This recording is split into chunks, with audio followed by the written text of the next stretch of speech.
Hello, welcome. In my last couple of videos, I've mentioned the issue of the adverse childhood experience or ACE-aware classroom in several different contexts, and the idea of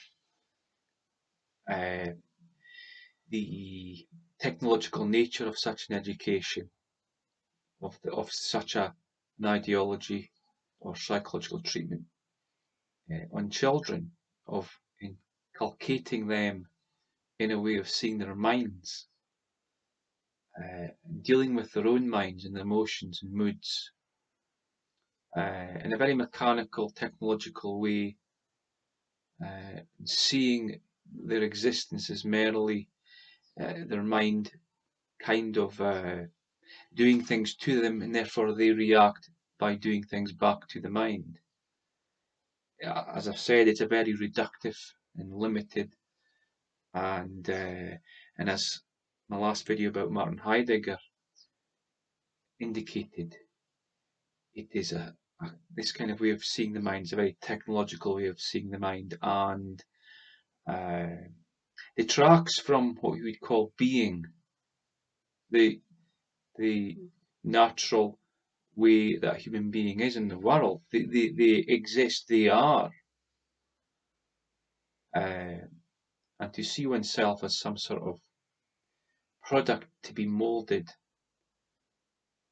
with deliberation in terms of the psyche and one's mental health, in that regard, he would say is an extreme objectification on a technological level.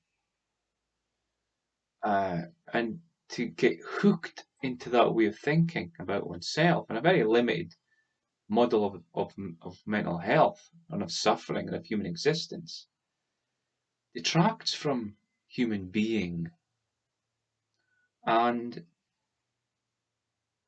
of course, these channels, it's one of its aims is this exploration and reorientation towards being. And so it's very difficult to give a distinct and clear, concise description of this. It's something we have to approach. But like Heidegger talks about in several other essays on being and truth and human existence, is once you start grasping for these things, they slip out your hands very easily. It's not something very amenable. You know, Wittgenstein, another philosopher, would say that these kind of moments of exploration that one approaches the mystical. And Søren Kierkegaard, another philosopher whom I talk about today, he would say that it approaches this religious place that we approach God. And this might be unpalatable for some people to sort of think about. And we're a very secular society and secular culture now. The destruction of God is very much underway. But I believe that is a mistake. And so revisiting Søren Kierkegaard is a useful step to think about what is going on and how we can discuss it. And so I'm going to read a little bit from one of Kierkegaard's works. It was I think it was a part of one of his books, Either Or, and it's a section called The Lily in the Field and the Bird of the Air. So Kierkegaard says this: From the lily and the bird as teachers let us learn silence, or learn to be silent. Surely it is speech that distinguishes humanity above the animal, and then, if you like, far above the lily. But because the ability to speak is an advantage, it does not follow that the ability to be silent would not be an art, or would be an inferior art. On the contrary, because a human being is able to speak, the ability to be silent is an art, and a great art, precisely because this advantage of his so easily tempts him. But this he can learn from the silent teachers, the lily and the bird. And he goes on: Seek first God's kingdom and his righteousness. But what does this mean? What am I to do, or what is the effort that can be said to seek to aspire to God's kingdom? Shall I see about getting a position commensurate with my talents and abilities in order to be effective in it? No, you shall first seek God's kingdom. Shall I give all my possessions to the poor? No, you shall first seek God's kingdom. Shall I then go out and proclaim this doctrine to the world? No, you shall first seek God's kingdom. But then, in a certain sense, it is nothing I shall do. Yes, quite true. In a certain sense, it is nothing. In the deepest sense, you shall make yourself nothing. Become nothing before God. Learn to be silent. And in this silence is the beginning, which is to seek first God's kingdom. And I'll stop there just now and just make a few comments. See what Kierkegaard is getting at here. And I'm trying to simplify it in a way to think about the very technological nature of the asevere classroom and kind of technological psychotherapy in general, is that in a kind of godless psychotherapy, a humanist idea of God as man, as the human being as man, as the master, there is no room to be silent, because of course we're always looking for the solution, and the children are being taught to seek an outcome for their actions. Therefore, it negates that very deep silence to encounter God's kingdom. This is what Kierkegaard's getting at, and this is pertinent, especially to suffering, human suffering. See, in our 21st century hyper therapeutic culture, the mental health industry, everyone's encouraged to kind of in some way become a victim to their mental health and seek and seek and question and seek an answer to the suffering, and in a very technological way. When people are suffering, in some sense, they may be alienated. But then to counter that with a technological kind of therapeutic approach may be doubly alienating. And so Kierkegaard goes on, interestingly. He says, the ability of the human being over the animal is the ability to speak, but in relation to God, wanting to speak can easily become the corruption of the human being who is able to speak. See where he's going here? Questioning, the asking, speaking about things, mental health, can be a corruption in some way. God is in heaven and the human being is on earth, and therefore they can hardly converse. God is infinite wisdom. What the human being knows is idle chatter. Therefore they can hardly converse.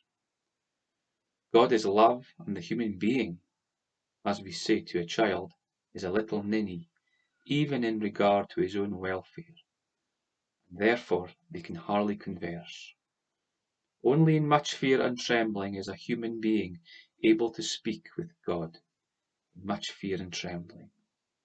But to speak in much fear and trembling is difficult for another reason, because just as anxiety makes the voice fail physically, so also much fear and trembling makes speech fall into silence.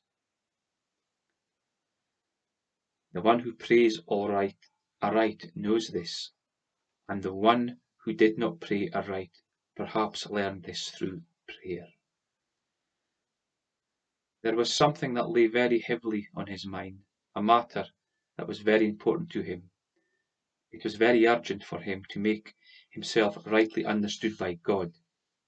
He was afraid he had forgotten something in the prayer, and alas, if he had forgotten it, he was afraid that God by himself would not remember it. Therefore he wanted to concentrate his mind on praying with all his heart.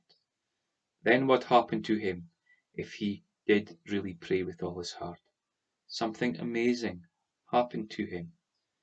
Gradually he became more and more fervent in prayer. He had less and less to say, and finally he became completely silent. He became silent. Indeed, he became what is, if possible, even more opposite to speaking than silence. He became a listener. A listener. He thought that to pray is to speak, and he learned that to pray is not only to be silent, but is to listen. And so it is.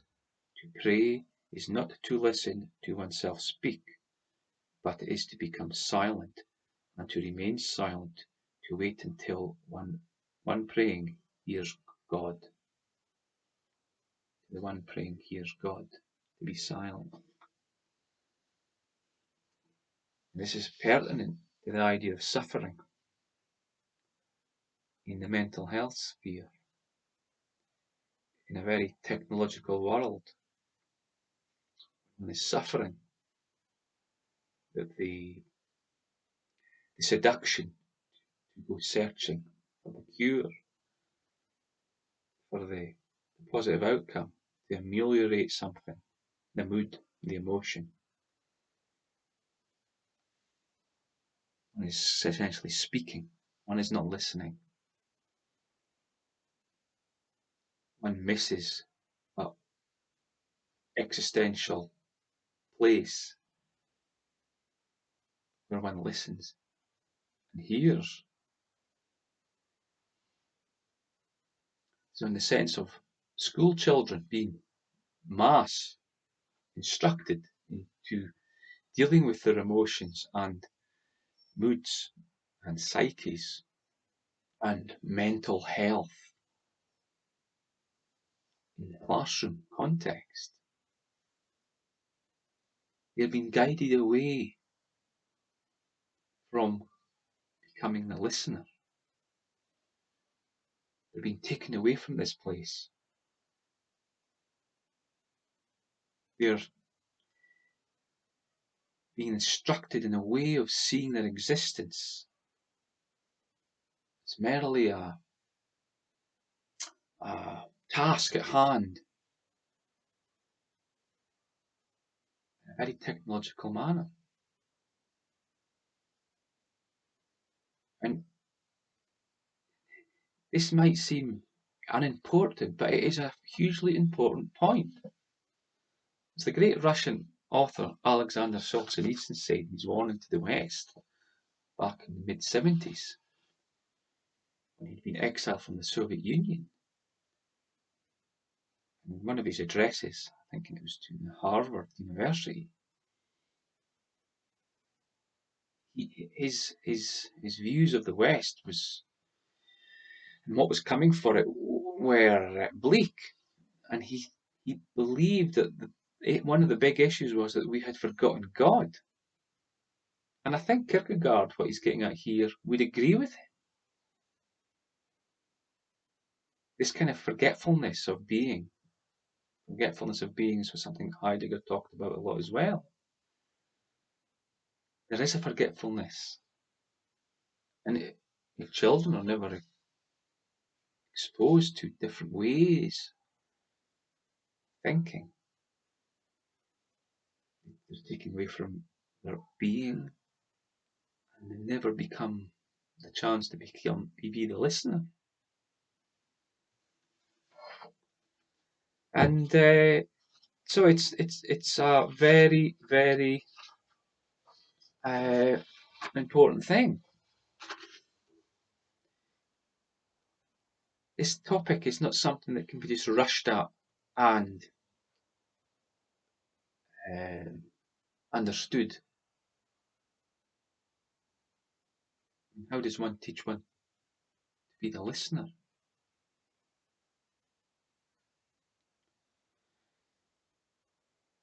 And there's one last little bit from this paper, Kierkegaard. What you can learn, however, from the silence out there with the lily and the bird, without the help of any poet, that only the gospel can teach you, is that it is earnestness, that there must be earnestness, earnestness, that the bird and the lily shall be the teacher, that you shall imitate them, learn from them in all earnestness, that you shall become as silent as the lily and the bird. Indeed, this is already earnestness, if it is understood properly, not as the dreaming poet, or as the poet who lets nature dream about him understands it. That out there with the lily and the bird, you are aware that you are before God, something that usually is entirely forgotten in speaking and conversing with other human beings. Important point in regards to therapeutic endeavour when two people meet in a room.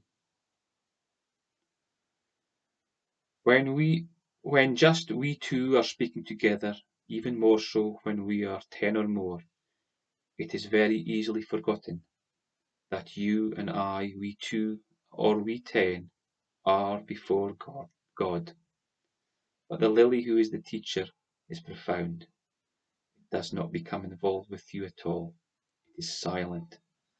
And by being silent, it wants to be a sign to you that you are before God, so that you remember that you are before God, so that you also in earnestness and truth might become silent before God.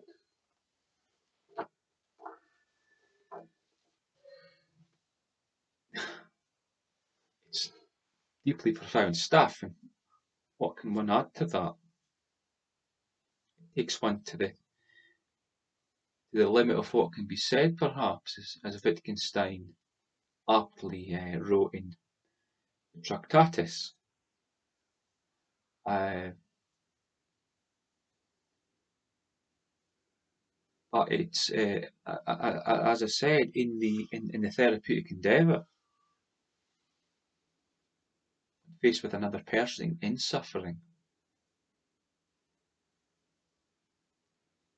does the therapist act towards the other as merely an enforcer of some technique,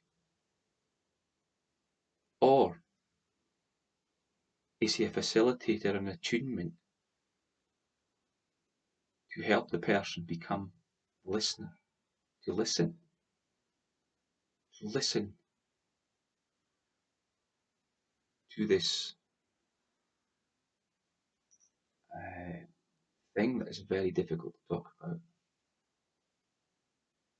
I mean, many people have made this journey in suffering, made this leap into the place of the listener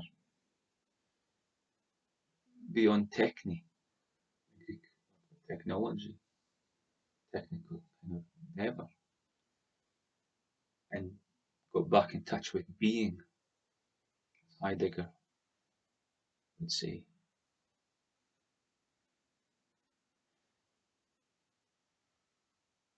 So I think I'm going to leave it there.